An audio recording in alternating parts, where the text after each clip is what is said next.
I'm 87 years old. I don't say that to shock you or to make you uncomfortable.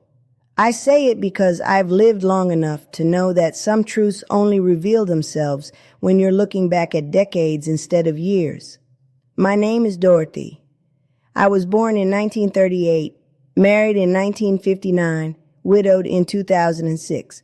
And somewhere in between, something happened that no one talks about at dinner parties or family gatherings or even in doctor's offices unless you push hard enough. The intimate part of life just stopped. Not all at once. Never all at once. But it stopped. And with it went something I didn't even know I'd lose. There was a night in April of 1994 when everything changed, though I didn't recognize it then.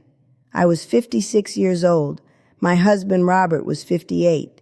We'd been married 35 years, raised 3 children, bought a house, built a life. That night, we tried to make love, and it didn't work. Not the way it used to. He couldn't. I couldn't. The mechanics failed us both in different ways. We laughed it off, made jokes, said we were tired. We'll try again tomorrow, he said. But tomorrow came and went, and then a month passed. Then 6 months, then years. I told myself it didn't matter. We still loved each other. We still held hands. We still slept in the same bed. Sex wasn't everything. That's what I told myself. But here's what I didn't understand then. When intimacy fades, it takes more than just the physical act with it.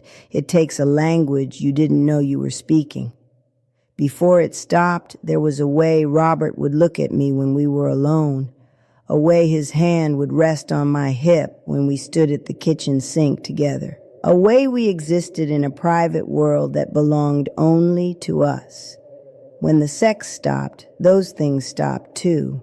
Not immediately, but gradually, like a door closing so slowly you don't notice until it's already shut.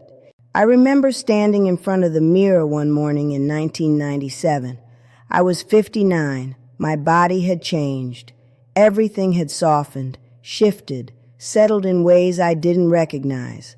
I looked at myself and thought, this is what invisible feels like, not to the world.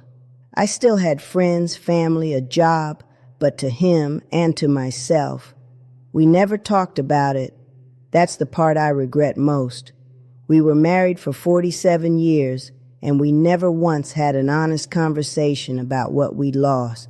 I think we were both afraid of hurting each other, afraid of admitting something was broken that we didn't know how to fix. So we just moved on. We became roommates who loved each other deeply but had forgotten how to touch. Robert died in 2006. Heart attack. Sudden. He was 74. At the funeral, people said we'd had a beautiful marriage, and we did. But there was also a sadness I carried that no one saw. Not because he was gone, though that was unbearable in its own way, but because for the last 12 years of his life, we lived beside each other without truly being connected. And now I'd never get that back. After he died, I thought the loss of intimacy wouldn't matter anymore. I was 68, a widow. Sex was supposed to be behind me, but I felt it more acutely than ever, because it wasn't just about sex. It was about being wanted, being seen, being touched. There's something that happens when you age, especially as a woman. You become background noise. People look past you, through you. Younger women talk about feeling invisible after 40, and I remember thinking, just wait, because at 60, at 70, at 80, it gets worse. You stop existing as a sexual being entirely, not just in the world's eyes, in your own.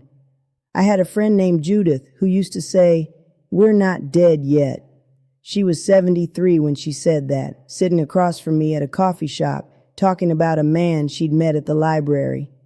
She was giddy, nervous, excited, like a teenager.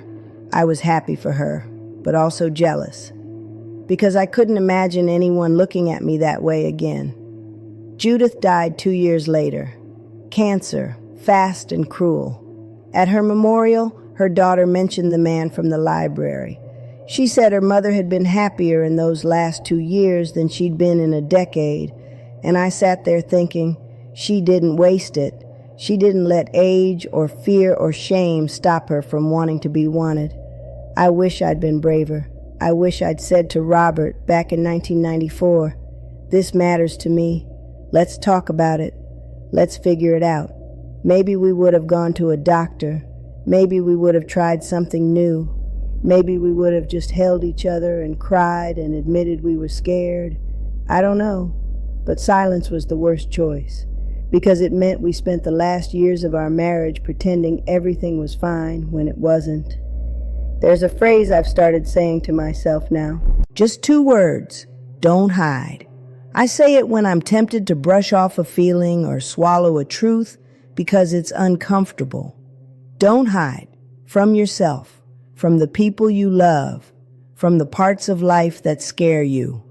I'm 87 now, and I'm long past the years when intimacy was part of my life. But I still feel it, the absence of it, the memory of what it was like to be touched with desire, to be seen not as someone's mother or grandmother or elderly neighbor, but as a woman. That doesn't go away just because your body ages. The wanting doesn't stop. You just learn to bury it. I see younger women sometimes in their 40s and 50s, and I want to tell them, don't wait.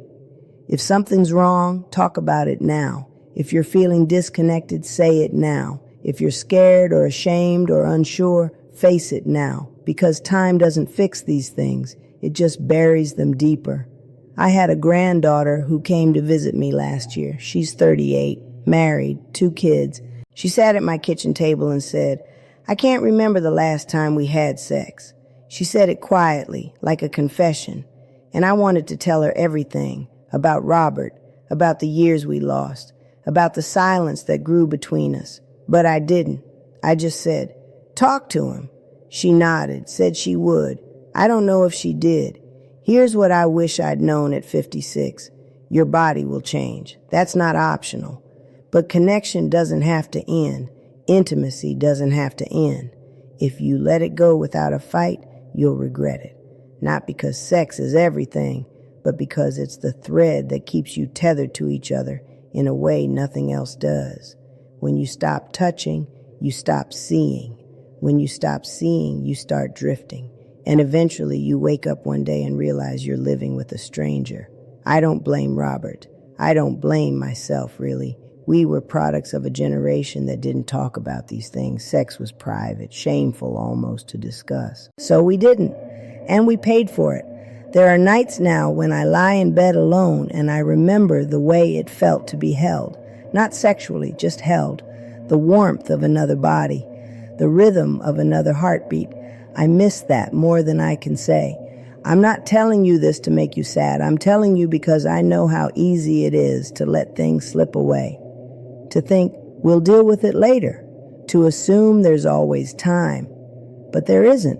If you're 40, 50, 60, and you're feeling disconnected from your partner, don't hide from it. Don't pretend it's normal or inevitable or not worth discussing, because it is worth discussing. Your intimacy, your connection, your desire, those things matter. Not because society says they should, but because they're part of what makes you human. I spent the last 12 years of my marriage in silence. I spent the last 19 years of my life alone, and I can tell you this with absolute certainty. The silence was worse, because at least when you're alone, you know what you've lost. When you're silent, you lose it without even realizing it's gone.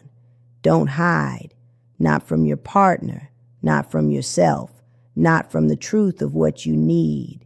I think about that night in 1994 all the time. The night we laughed it off and said, tomorrow. If I could go back, I'd say, no, let's talk about this now. I'd say, I'm scared. Are you scared? I'd say, I don't want to lose this part of us. Maybe it wouldn't have changed anything. Maybe the aging process would have taken it from us anyway. But at least we would have fought for it. At least we would have been honest. There's no going back for me now. But if you're reading this or listening to this, and you're in your 40s or 50s or even your 60s, and you're feeling that distance creeping in, don't let it. not without a conversation, not without trying. Because I promise you, when you're my age, you won't regret the awkward talks or the doctor's visits or the vulnerability. You'll regret the silence. I loved Robert with everything I had, but I didn't fight for us when it mattered most. I let shame and fear and discomfort win, and I've been carrying that regret for nearly 30 years. Don't hide, not from the hard conversations, not from the uncomfortable truths, not from the parts of yourself that still want to be wanted, because you deserve that at 40, at 60, at 80. You deserve to be seen. I know this isn't the kind of story people want to hear from an 87-year-old woman. We're supposed to be sweet, quiet, sexless. But I'm none of those things. I'm human. And I'm telling you this because I wish someone had told me. Intimacy doesn't have to end. Connection doesn't have to fade. But you have to fight for it. You have to be willing to be vulnerable and uncomfortable and honest. Because the alternative is a slow, quiet drifting apart that you won't even notice until it's too late. Don't hide, not from your partner, not from yourself. Don't wait until you're my age, looking back at decades of silence, wishing you'd spoken up when it mattered. Say it now, feel it now, fight for it now. Because later doesn't come, it never does. I spent too many years believing I had time. I don't want that for you. So if there's something unsaid between you and the person you love, say it today, not tomorrow, today. Because I promise you there is no later, there's only now. And now is already slipping away.